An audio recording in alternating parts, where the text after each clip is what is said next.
नमस्कार आणि कोकणी भाषांतर आणि आंतरराष्ट्रीय साक्षरता दिवसाची सुरुवात आज कोकणी भाषांतर एक म्हणजे त्यात दोन महत्त्वाचे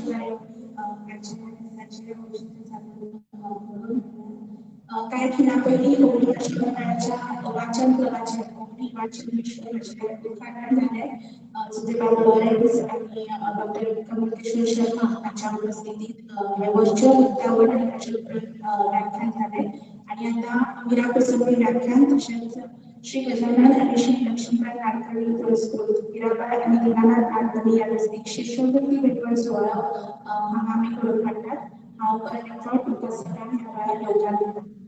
विषयाला मीरा प्रसंगी ही एक घटनेची समाजशास्त्री आपलं आज बुद्धिस्ट अभ्यासक आचार्य दीनानाथ मोसंबी तसेच त्यांच्या बाबू नामेचे गणितज्ञ आणि इतिहासकार दामोदर धर्मानंद कोसंबी यांचं एकत्रितपणे वारसा मुखार समाजशास्त्र आणि कायद्याच्या विषयात त्यांचे भरपूर काम असतात त्यांच्या कामात कोकणी भाषांतर व्यवसायाने व्याख्यानात त्यांच्या घरच्यांनी पुरस्कृत केला आणि त्यांच्या नावाने आमका व्याख्यानात घडवून आमच्या भाग्य अशा समजतात तसेच नाडकर्णी घराण्याची शिष्यवृत्ती 2008 सुरू केली त्याच्या तिसरे वर्ष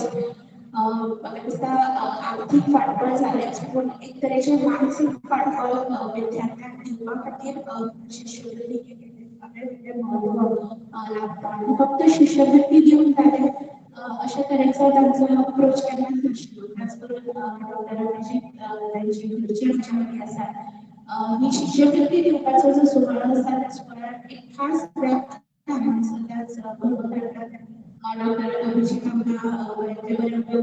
व्याख्यानाखातीर मिळवून घेतात आज डॉक्टर भूषण शुक्ला यांचे व्याख्यान थोड्या वेळानंतर मला जाते कोविड काळात काय गजाली जरी जायला झालं तरी थोडं गजाली पुढे चिकचिक तर गजाली बनवण्याची संधी आमच्या आणि डॉक्टर भूषण पुण्यात व्याख्यान सगळ्यात होकार घडलेला आणि त्यांच्या कार्यावळीखातीर तुम्ही आमच्या नाटकात उपस्थित राहता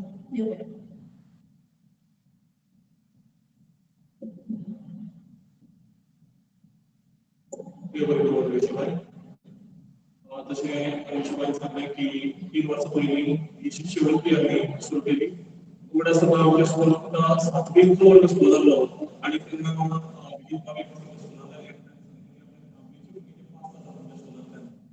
शिष्यवृत्ती होत त्यामुळे आमच्या नवीन सुरू जाऊन आपल्या मोटिवेशन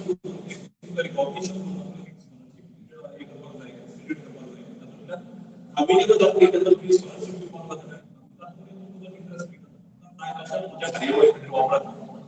विमान पुस्तकाचे लोक आमच्या बरोबर असतात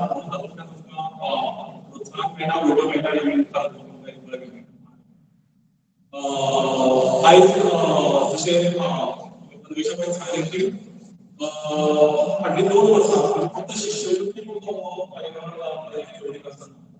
या शिष्यवृत्ती जोडून एक व्याख्यानमाला आम्ही आयोजित करतात डॉक्टर सचिन शिंदे हे पहिल्या वर्षात आमच्यामध्ये आहे दुसऱ्या वर्षात आमच्यामध्ये मृणालिनी देसाई हे भुरगे जे अवंटी खायली शिक्षण घेतात एक वेगळा आदर्श त्यांनी घालून दिला ताचे उलोवप आमच्या भुरग्यांक पालकांक आयकुपाक मेळिल्ले आणि आयज डॉक्टर भूषण शुक्ला हे पुण्यातले एक नामनेचे चाइल्ड अँड फॅमिली सायकियाट्रिस्ट कडच्यान आयज आमकां आयकुपाक मेळटलें की क्युरियोसिटी ही भुरग्यां मदीं आसता खूब महत्वाचो विशय क्युरियोसिटी भुरग्यां मदीं आसता ती कित्याक केन्ना आनी कशी हो विशय तांचो आसा ते कांय खिणांचे भितर आमकां जॉइन जातले आयज जे शिष्यवृत्ती खातीर आमी भुरगे कडल्यान तांकां शिष्यवृत्ती प्रदान करप जातलें आमी सदांच एक मानतात की वन्स आर्केडियन फॉरएव्हर म्हणून 10वी जावन गेलो भुरगो म्हणून ताजे कडची आमची नाळ जावची न्ही ताजे कडेन मागीर ज्यो फायनान्शियल ताका प्रॉब्लेम्स आसात ताचेर बी आमकां भागीदार जावपाक मेळचे अशें म्हणून ही कार्यावळ ही शिष्यवृत्ती आमी भेटयतात हांव आमचे मदीं आसात आमच्या स्कुलाच्या एक्टिविटींक आमच्या लायब्ररीच्या एक्टिविटींक आमचे मदीं सदांच आमकां सहकार्य करपी मिसेस नाडकर्णी हांव तांचे कडेन मागता की आमच्या विद्यार्थ्यांक ह्यो शिष्यवृत्ती तांणी प्रदान करच्यो हांव जशें नांव घेता तशें त्या विद्यार्थ्यांनी हांगा मुखार येवन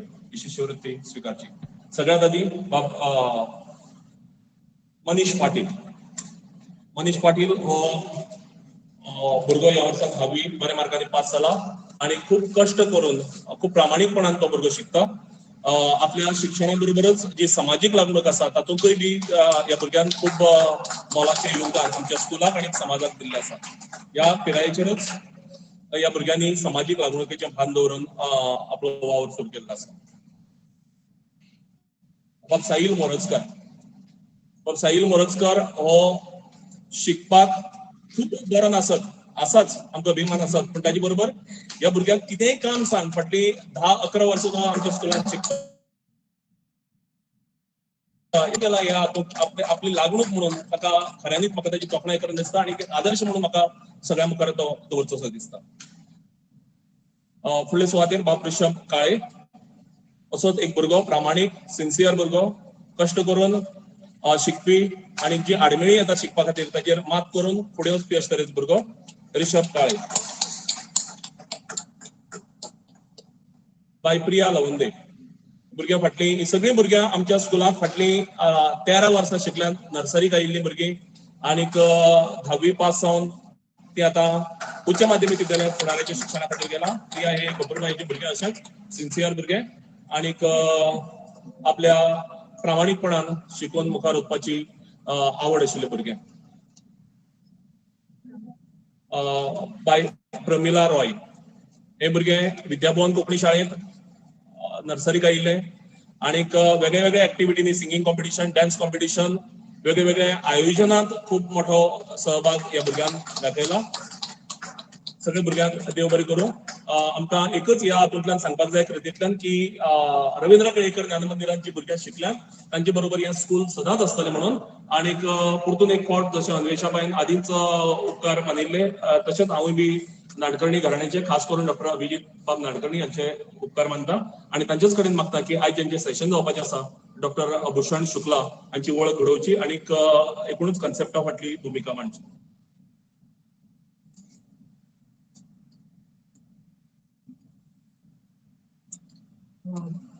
So I'm going to switch to English. I can't speak such pure Konkani. But this is, I don't, this is the third year we are doing this and I am still not sure why Agni sir always insists that I should come and talk here because besides the fact that this scholarship has been instituted in my grandmother's name, I don't actually have any contribution to this. This has been instituted by my father and my uncle. This is given to students who have done all the hard work. The school manages all the administration of the scholarship, so I just come here for 5 minutes and talk about it. But since I'm here, I just wanted to give a sense of why we instituted this scholarship. And one of the big reasons behind that is my grandmother was a big fan of education. She herself was not very educated, but when she saw other children getting educated and qualified, it used to give her a lot of pleasure. And although education has not changed much for many years now in terms of our focus on completing syllabus, etc., our belief has been that we move slightly completing the syllabus and focus on knowledge that children acquire, wisdom that children acquire, and not just studying what is there inside the books. And hence, our attempt all these years has been to get speakers who come for this event who talk about things beyond studies. And so this year, keeping with the tradition of getting these kind of speakers, I have my friend Dr. Bhushan Shukla from Pune, who is a trained child psychiatrist, who is going to speak about curiosity. And the reason I invited Bhushan for this talk is not because of the multiple qualifications that he has done. He has lots of those. He has done his MD in psychiatry, he has done PhD in psychiatry, he has done MRC Psych in psychiatry from the UK, he is trained in UK and in India, and has been working for a very long time in Pune. But it's not the qualifications that make him a perfect fit for this talk today. What makes him a perfect fit, in my opinion, is the fact that he actually tries to understand children, their psychology, their difficulties, the problems that they face, and tries to work with that. And I think this special qualification of his makes him perfect for this talk today. And I'm sure all of you will enjoy what he has to say about curiosity. I'm sure this will not be something that you have heard before, you will find this very helpful. The kids, as well as the parents and the teachers who are listening in, will surely find this very helpful. So I invite you to stay for the lecture and enjoy it. I'm going to hand over to Bhushan now. But I would like to request all of you who are there in the audience to give us a couple of minutes while we set things up and move from here to the online webinar. Thank you.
You could please switch on your videos, then it will be nice so that I can see your face.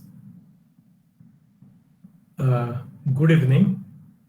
I'm Dr. Bhushan Shukla, and I'm very glad and obliged that you have chosen to invite me today to speak about curiosity.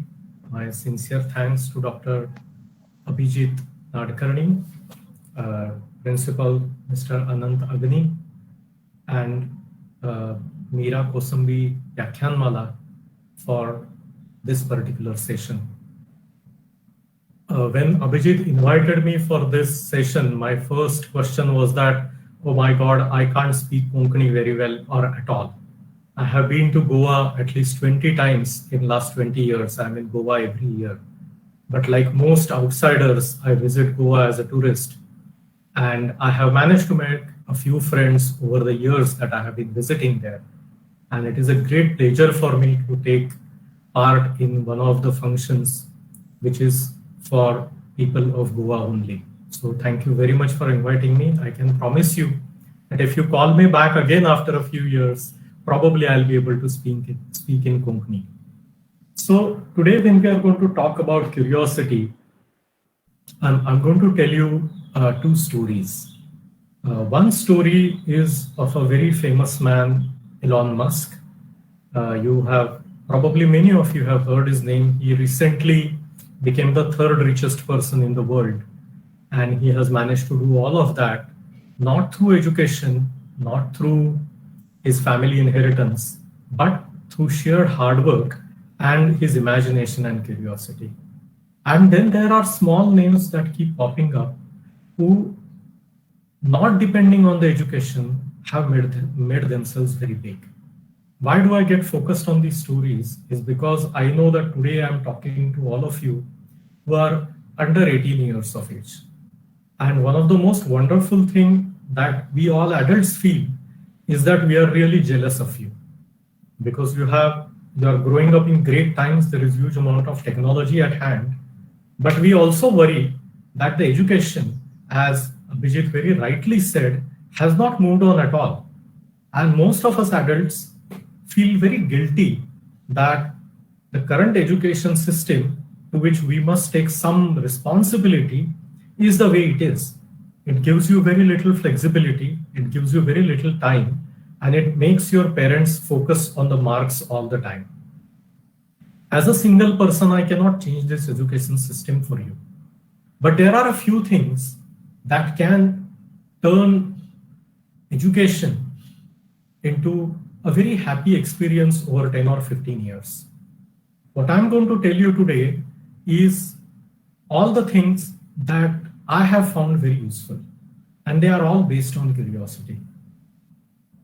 I'm not successful like Elon Musk, but if you have invited me for this program as a speaker, I'm sure my journey has been all right so far. So let us look at this. See, we all like to divide people in various groups depending on some criteria or the other criteria. So today I choose to divide people based on one single criteria. People who like things as they are and they want to keep the things as they are. That is one group of people who like the status quo. And there is second group of people who don't like the way things are. They constantly ask, why can't things be different? Okay, so people who want things as they are, and then there are people who want to change, who want to be the change, who want to change things from what they are into something that is better, which they think is a happier way of being. And the world actually is a constant battle between these two forces.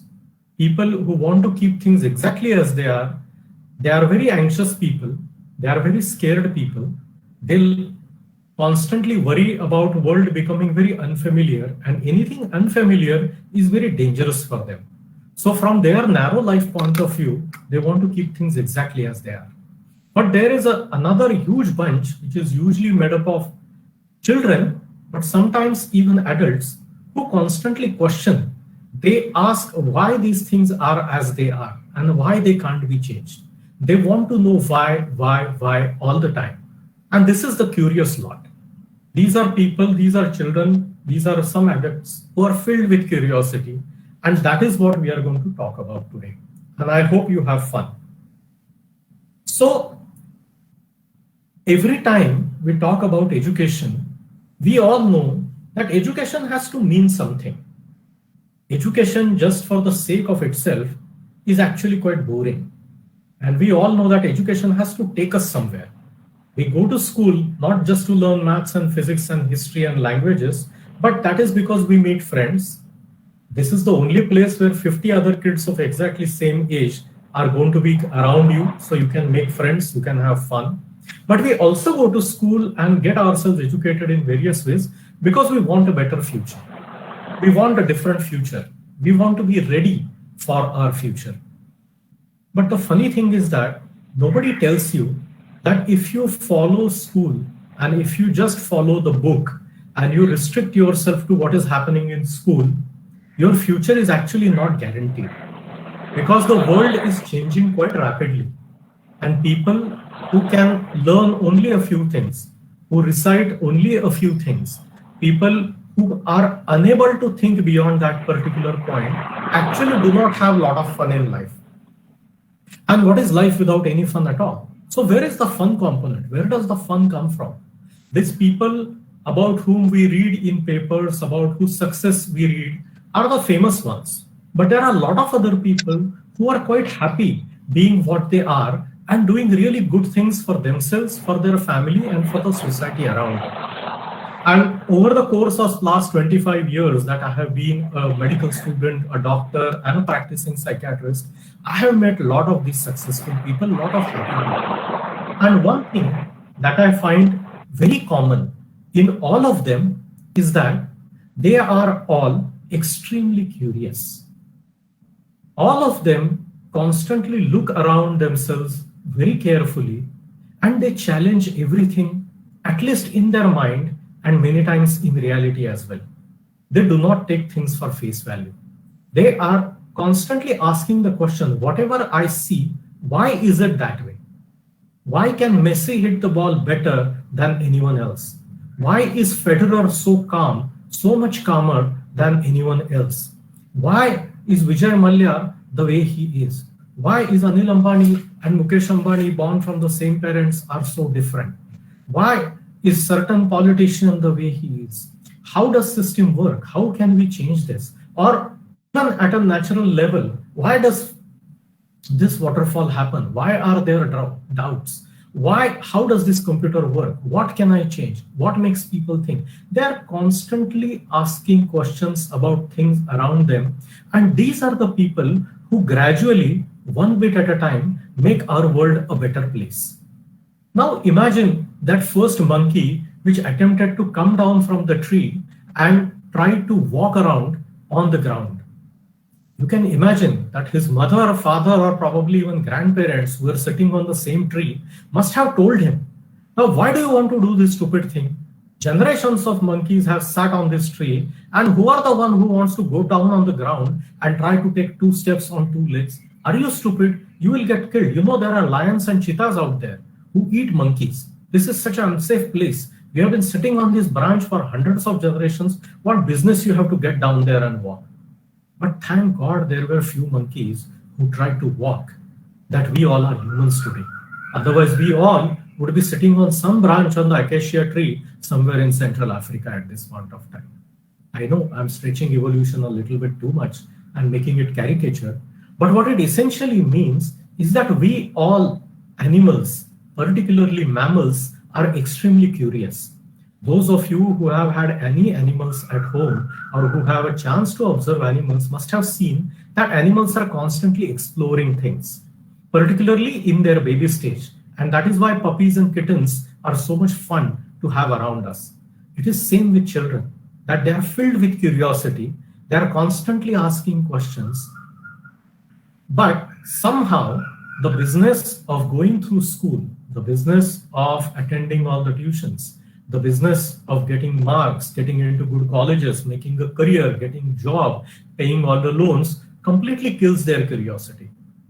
So I'm going to talk about 4 things that actually nurture this curiosity. I genuinely believe that curiosity is the lifesaver. Curiosity is the central thing in life which keeps us human, which keeps us interested, which keeps us happy, and that keeps us optimistic. Curiosity generates huge amount of energy in people to do a lot of things. And we must keep this alive to be human beings. Otherwise, we are going to go back to probably the cockroach level where we are just going to leave the life as it is and not try to change anything about it. The funny thing about curiosity is that at mental level, it gives you a huge amount of excitement that is very habit forming. Once you get used to that excitement, you don't want to let it go. But it is not addictive. Pleasure, which comes from body senses, can be addictive, but curiosity, which comes from mind, can continue to excite you without having any side effects of pleasure or any side effect of bodily excitement. So that's why it's a very positive habit to have. So what are the 4 things that are most important to nurture and enhance your curiosity? First thing is time. Unless you give time to yourself to solve these questions that constantly arise in your mind, nothing can happen. There are no ready-made answers. Many of you might say that whatever question comes to my mind, I am just going to put it to Google and find out the answer. I can guarantee you that first few answers that you find on Google may not be the truest answer at all. It is quite possible that first few websites that you find are actually advertisements, or they are gamed in some way where they can always stay on top of Google search. Nowadays, because of so much of misinformation and so much of fake news going around, it is very difficult to find out the website that is thrown in front of you. The answer that is thrown in front of you by Google is really the true answer. A real curious person will try to find out if that answer itself is a true answer or not. He will search for more information. She will search for more information. They will look for more and more data, more and more information, which either confirms or refutes the information that they found at one go. All of this takes time. So if you are going to use internet and Google to quench your curiosity, you will need a lot of patient time to stay on that one topic and gradually look at all the information that comes your way. You will have to develop what is called as critical thinking, which is when you look at some information, you ask a few questions to find out whether this information is true or not. One very easy criteria of that is that whatever you read, if it makes you very excited emotionally, either it makes you feel very happy or makes you feel very angry or sad, it is likely to be fake information. It is designed in such a way as to generate huge amount of emotional reaction in you. But information that is more balanced, information that doesn't put blame on one thing, or information that doesn't offer ready-made easy answers is likely to be more true.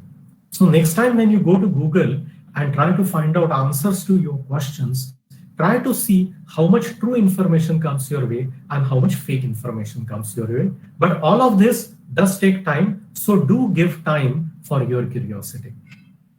For example, a few days ago, my dog started peeing quite a lot. Very well-behaved dog, but he had a few accidents at home. Now, an 8-year-old well-trained dog is not supposed to do that. But then I started wondering, why is my dog so thirsty and passing so much urine?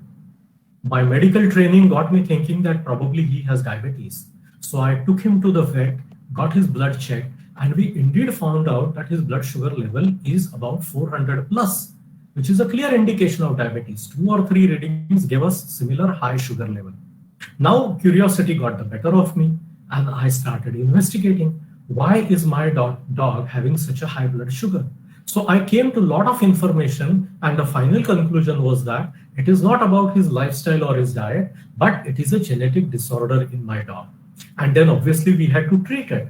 Again, internet came to my help. But in spite of being a trained doctor for so many years, a practicing doctor for so many years, and my wife, who's an intensive care specialist who looks after very serious patients, it took us almost 3 days to find out exactly how to treat our dog. Now, if there is so much of misinformation available there that 2 trained doctors take 3 days to find out clear, good quality information, imagine in the areas where we are not very well trained or educated, how easy it must be to fool us and take us in the wrong direction. So time and patience and critical thinking is something that is the first quality that you are going to need to quench your curiosity. Second thing that you are going to need is focus. Now, this is something that is really difficult, because when you are doing something, when you are looking for something, when you are trying to fulfill your curiosity, you will realize that 21st century offers you huge number of distractions. There are phones ringing, there are messages pinging, there are websites popping up, everything, every information that you look, and first port of call for everybody is the internet anyway. There are other links which, if you click on that, will take you away from the information and lead you to a gully which is very different from what you are looking for. So being able to manage this distraction, staying focused on your curiosity, your question on hand, is something very, very important. What I often do is that if I'm trying to find some answers in a very focused way, I switch off all other connections. In fact, when I'm reading something serious on my internet websites, I actually turn off the internet after I have downloaded the article. That is the only way I'm going to stay focused. Otherwise, everything that is clickable leads me to some other website, some other article, and I keep on drifting. My brain gets tired, and ultimately I never find the true answer. So second to time is focus. And then there is third quality, which is absolutely important for curiosity to take you somewhere positive, and that quality is courage. Now you may say that, Doc, we are young school-going people. What kind of courage are you asking for? You know, normally we associate courage with soldiers. And nowadays, apparently, some people say that doctors are also courageous because they are, putting their own life at risk, doctors, nurses, and all the people working in hospital to treat in this epidemic. But normally we associate courage with soldiers who go out there and fight for their country, at times laying down their own life. But believe you me, soldiers are definitely courageous. Doctors working in these challenging situations are definitely courageous. But people who are equally or sometimes more courageous, are people who normally live in society but refuse to go with the flow. People who live in the society, who look around, and when they find something wrong, they do not follow the crowd in following the wrong. People who ask questions, people who do not accept ready-made answers, people who are really curious to go right to the bottom of the question that disturbs them, those are really courageous people. And many times this courage means doing things that other people are not doing. What does it mean? That means not running on the street when everybody is running on the street. It means stepping back, taking your time, and committing yourself to a greater cause. It means stepping back, staying true to science, and letting your curiosity direct you to the real scientific, fundamental, first principle answer to the question that has come to your mind. It takes a lot of courage because many times you're doing something different than what your family, your friends, or your colleagues are doing. So willingness to do something different, willingness to spend time on that, willingness to be focused on that, and removing all other distractions from your path takes a lot of courage. Many times people will say, why are you going into details of this answer? Here is a ready-made answer. Here it is for you. And I can guarantee you, mugging up ready-made answers may give you a few points in your exam, but these answers will never make you happy and they will always keep you mediocre.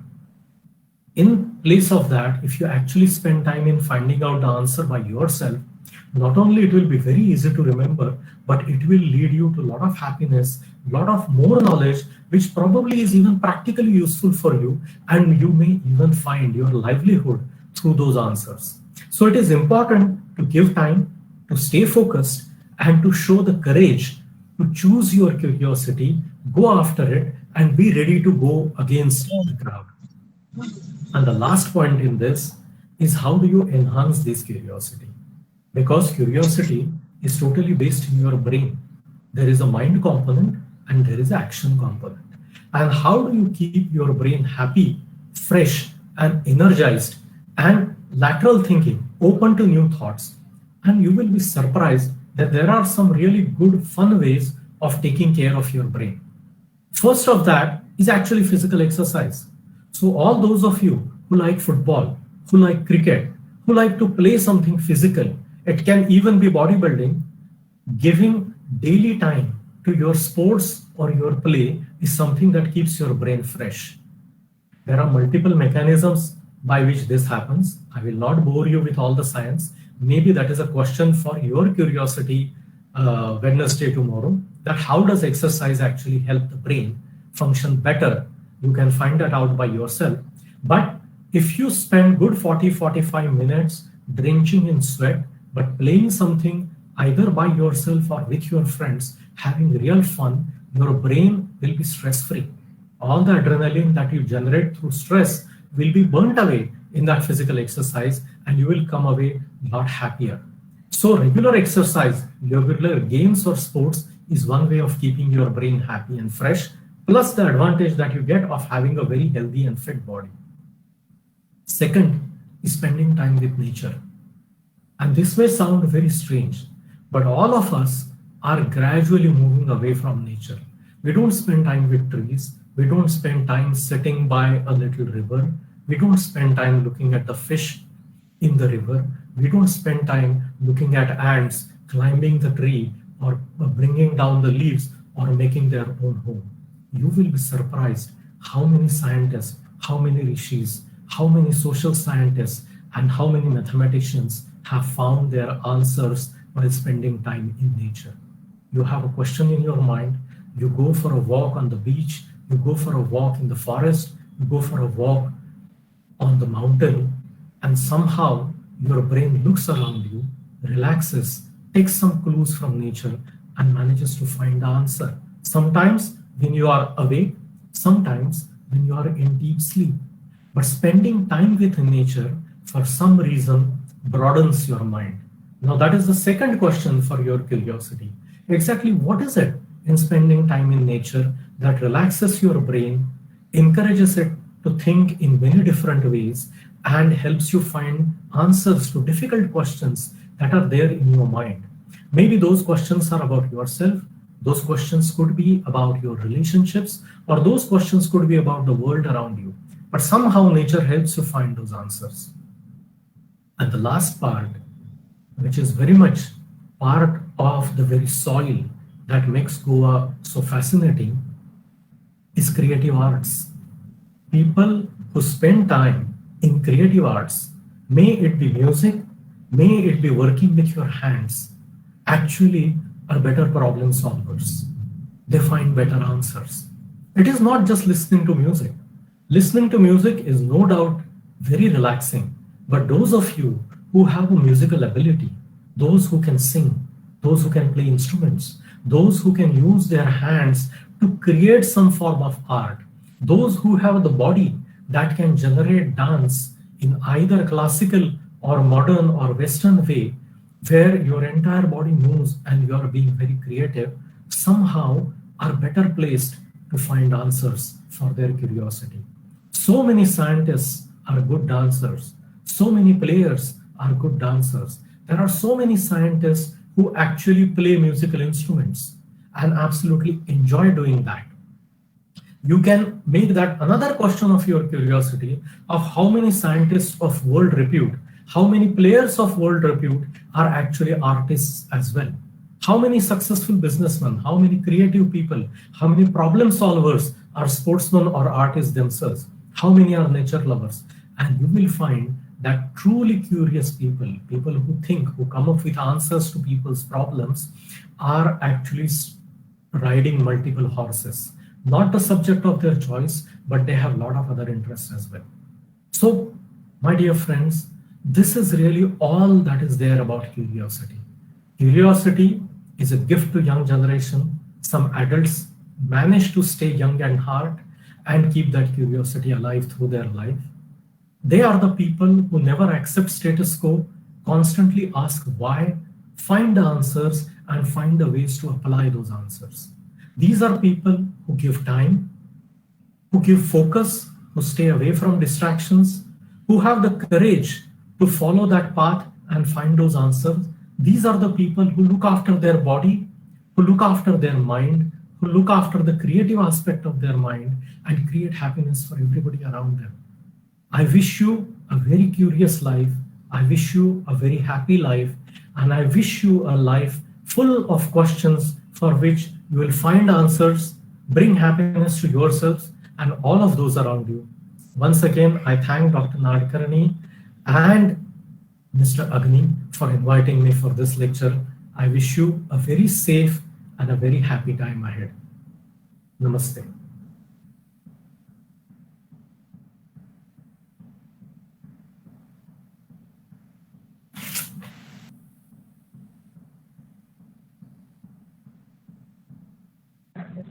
Thank you so much, Dr.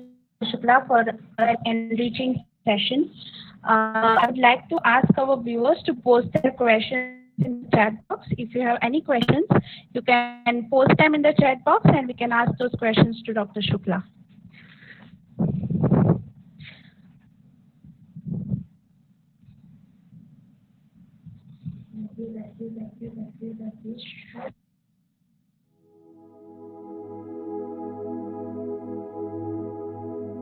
Sorry, I left the meeting by mistake. I'm logged in again. Yeah, Dr. Shukla, thank you so much for this enriching session. We are asking our viewers if they have any questions that they would like to ask you. We have asked them to post them in the chat box. We are waiting for a while so that we can see if there are any questions.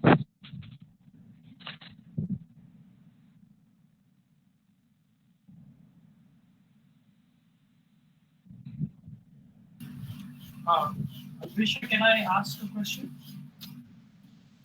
Yeah. There's a Yes, please. question by Mr. Ashutosh.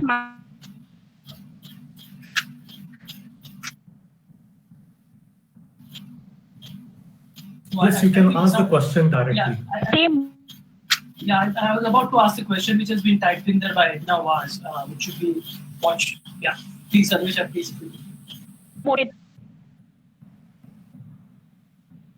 Sorry, The thank yous are appearing at such frequency that I think yeah, Edna Vaz's question is, what should be the role of parents towards enhancing curiosity in their kids? Thank you, Edna, for asking this question. This is a very important question. I don't know whether you are asking this question as a child or as a parent, but if you are asking that as a Yeah, parent, doctor. Yeah, I am a mother of a 4-year-old girl, and she keeps on answering why. So at times we feel, they are kind of nagging, and like what would be our role, as parents? Thank you. So one of the most important things that parents can do is actually make sure that child has the time to answer these questions. And we have the time. The child that you are talking about is a very young child who's unlikely to find theoretical answers by themselves. They will find practical answers to all the questions that come to them. Even if they are not very good with language and they can't read and write yet, they definitely know how to solve their real life problems. So first thing that parents can do is give the child time to solve their own questions. Give them that privacy, give them the opportunity to make mistakes to find those questions. And when very young children ask you questions, trying to answer those questions in the simplest possible way. Never discouraging, but trying to ask them in the simplest possible way. That is important. Now I know that 4-year-olds can really get on your nerves, and their why sometimes never stops. And if you decide to follow Dr. Shukla and answer all the questions, there will be no time and no life left for you. So it is also absolutely okay to tell the child that I'm going to answer only 5 questions. And once you have finished your quota of 5 questions, I'm going to go ahead and do something else that I like. So the child chooses to ask the questions more intelligently or asks only most important questions. So we can do multiple things, but the most important thing is letting them try things and let them fail. Because unless there are multiple failures, children are never going to learn. Failures invariably teach us a lot more. So letting them try and letting them fail is something really important.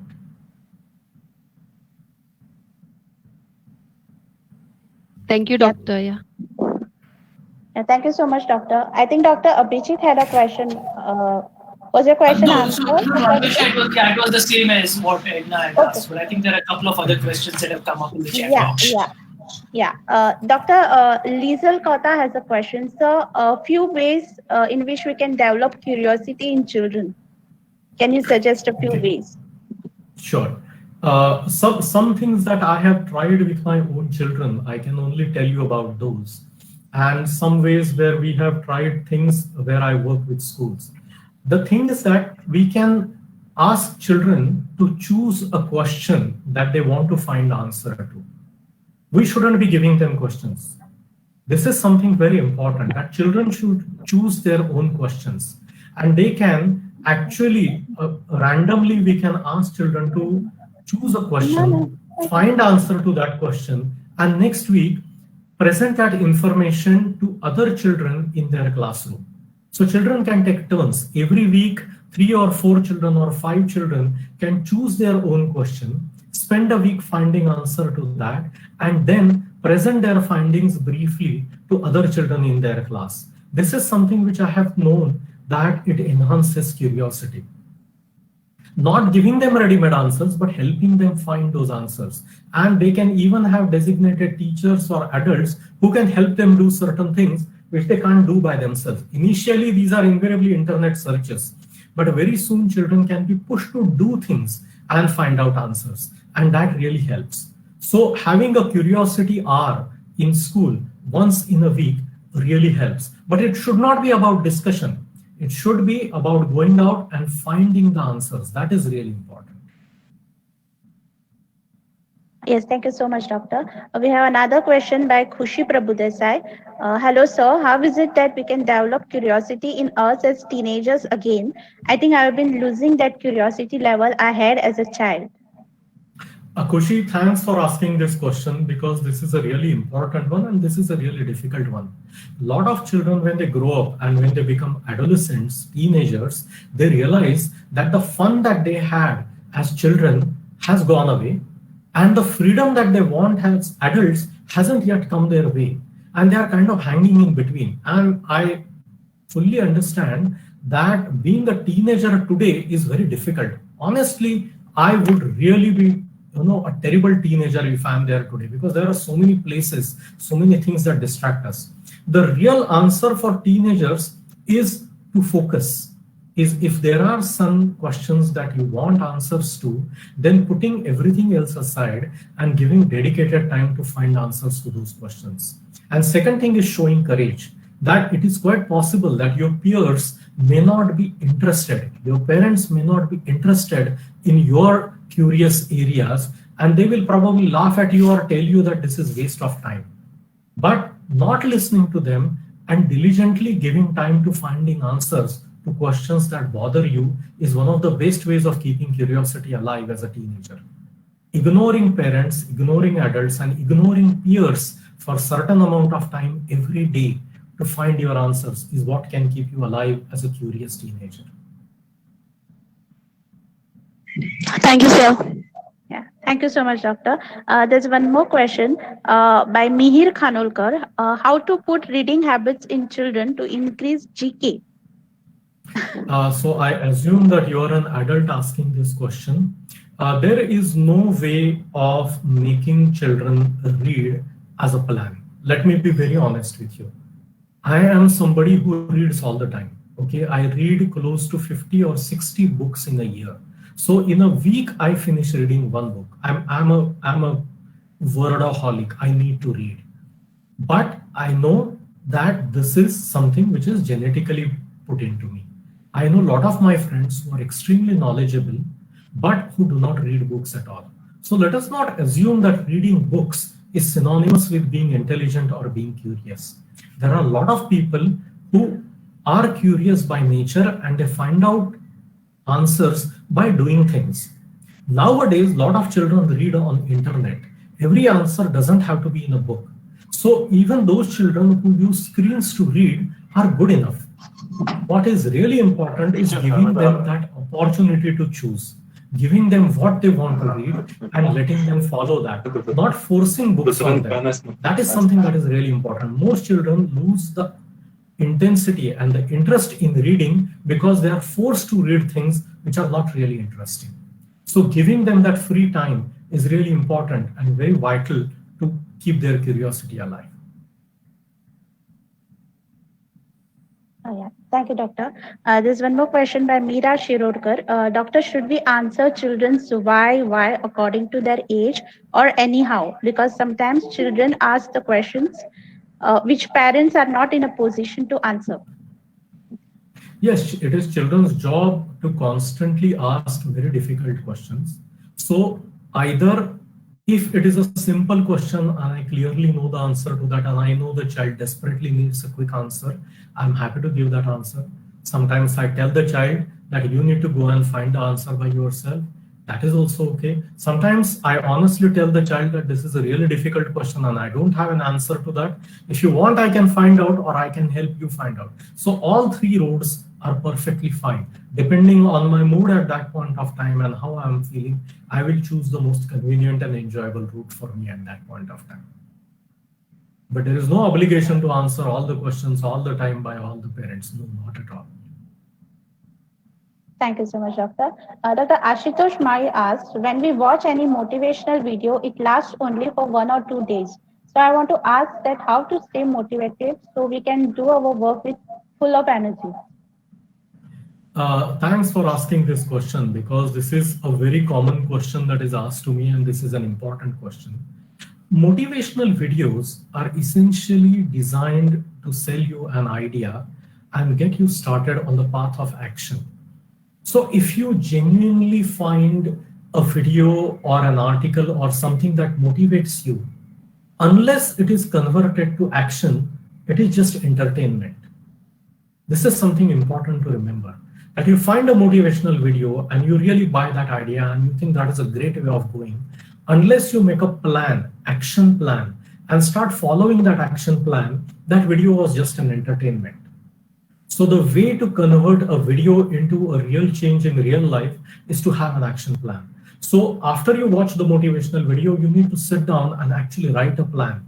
Not what will happen after 5 years, but what you will do in next 1 hour, in next 2 hours, in next 1 week, in next 1 month to follow on that plan. And that is what gets you started. A lot of people are big on making 5-year plan, but nobody makes a plan for next 1 hour. And unless you immediately start that action, it is not going to work. Let me tell you one key thing. If you sleep over your idea, the idea disappears. You need to have some concrete action before you go to bed and complete that action, and only then go to sleep. Then there is some chance that you will follow it up. If you keep that idea in your head and sleep over it, I can guarantee you next morning when you wake up, either you have forgotten about that idea or the next idea has taken hold of your mind. So always go to bed with a completed plan, not with an incomplete plan. Thank you so much, Doctor. There's another question, but I think probably you have answered it in the question that you answered just now. Omkar asks, hello, sir. I think of studying today, but every time I feel no, I will start from tomorrow and I can't study. Correct. So the plan has to be, I'll have fun tomorrow, but I will finish that studying today. Unless the action is taken right now, there will be no action. So whatever is put between today and tomorrow, and there is a sleep interval in between, will be lost. The challenge has to be how much I am going to finish, read, or act on before I go to bed today. Somebody has also asked a question here saying how to learn perfect English. I am not a good person to answer that question because I don't think my English is close to being perfect. But one thing I can tell you from my experience, I grew up in Nashik. I went to a Marathi medium school, and I learned only Marathi till 12th standard. I learned Marathi, Hindi, and a bit of Sanskrit. English came to me very late. And I was almost forced to learn English when I joined medical college because everything was in English and I wasn't very good at it. So I started reading stories. And another thing that I did is I put away all my shame and I started speaking English. So reading English with a dictionary next to me, now it is a lot easier because of internet, but at that time you actually needed to have a dictionary with you. And speaking English without shame. Everybody laughed at me. I still have my Marathi school accent. I had terrible pronunciations. I didn't know how to say simple things in English and I got the grammar wrong all the time. But I said, let everybody laugh at me. I will not be disheartened by that. Let them have good time at my expense. I will learn English at their expense. And that is how I have continued to learn English. Thank you, Doctor. There are two questions where they are interconnected, so I'll take both of them together. Supriya asks, Doctor, how much it is fine to read the e-books on mobile with respect to health concerns? And Vaishnavi has a similar concern. Sir, I have recently realized reading my novel isn't my thing. I prefer going online and listening to audio of the book. So is it okay to listen to audiobooks rather than actually reading a book? Mama says it's because I've got even lazier. So Vaishnavi and Supriya, let me assure you that reading books on an e-reader is a perfectly valid and great way of going about it. Okay. So, but there is one precondition. You have to disable internet after you have downloaded the book. This is important because there are lots of clickable links in e-readers. So you get tempted to click on that link and go somewhere else and forget where you came from and then get lost in that path. So reading ebooks using something like Kindle or any ebook reader is perfectly fine. I do a lot of reading. If I have to read novels, nowadays I read them on my e-reader. If I have to read something philosophical, like I like reading Taleb, I like reading some Sanskrit stuff, I need that in paper. And if it is a technical stuff related to child psychiatry or mental health, then I read that on my mobile. So I use all three models and I'm very happy with that. Vaishnavi, if you like audiobooks, no problem at all. I find it very difficult to stay with audiobooks. When I'm listening to it, my eyes remain open and my mind travels everywhere. I have attention difficulty. So I have tried and given up on audiobooks, but there are lots of friends of mine who love audiobooks and love to listen to them. So if you are the one who learns with your ears, you should spend a good amount of time listening to audiobooks. It is a great way of going about it. Don't ever give it up. And don't let anyone tell you that you are lazy. No, you are listening with your ears. You are doing good. Keep it up. Thank you, Doctor. There's one more question by Shiva Malsekar. How to create study interest in child? I have no answer to that question. I'm really sorry. but I cannot answer that question. Thank you, Doctor. Yeah, there's been one more question from Richa Naik. Hello, sir. As a student of Standard 10 from RKD, how could we make ourselves Yes, that's the concentrate in answer. our I'm studies honest about it. I don't know how to during make this? children study. Yeah, she specifies about the pandemic. How can we concentrate during the pandemic and stay motivated? Is it about studies or, sorry, I lost that question. Yes, I'll ask it again. As a student of Standard 10, how could we make ourselves concentrate in our studies during this pandemic and stay motivated? Okay, so if as a student, if you are asking about staying motivated and staying focused, there is one way of going about it, which is fixing time, not aiming for 6 hours and 7 hours in a day. Our attention usually stays good for about 30 to 45 minutes. For some people, it may stretch to about 1.5 hours. But in that hour, putting away all the distractions away, it's really important. And you will find me saying this again and again and again. See, our brain is not designed to handle multiple things at the same time. Brain usually does only one good thing at a time. So switching off everything else. So when I'm listening to music, I'm only listening to music. When I'm watching a video, I'm only watching that video. I don't go to other videos. When I'm reading, I'm only reading. When I'm solving sums, I'm only solving sums. So doing only one thing at a time and giving it 30 to 45 minutes is my way of increasing my focus. Switching off everything else and only doing one thing at a time is what I try to do. That's my way of going about things. Thank you so much, Doctor. I think this was the last question probably, and we don't have any more questions. Okay. Thank you. Yeah, thank you so much for such an enriching session. I think you struck our curiosity chords perfectly, and we had endless questions for you, which you have answered with much honesty. Thank you so much again. And I will also like to take this opportunity to thank Dr. Abhijit for connecting us to you and allowing us to listen to your thoughts. Thank you so much, Doctor. Thank you, Anvesha, for conducting this very well. Once again, thank you for inviting me. Thank you.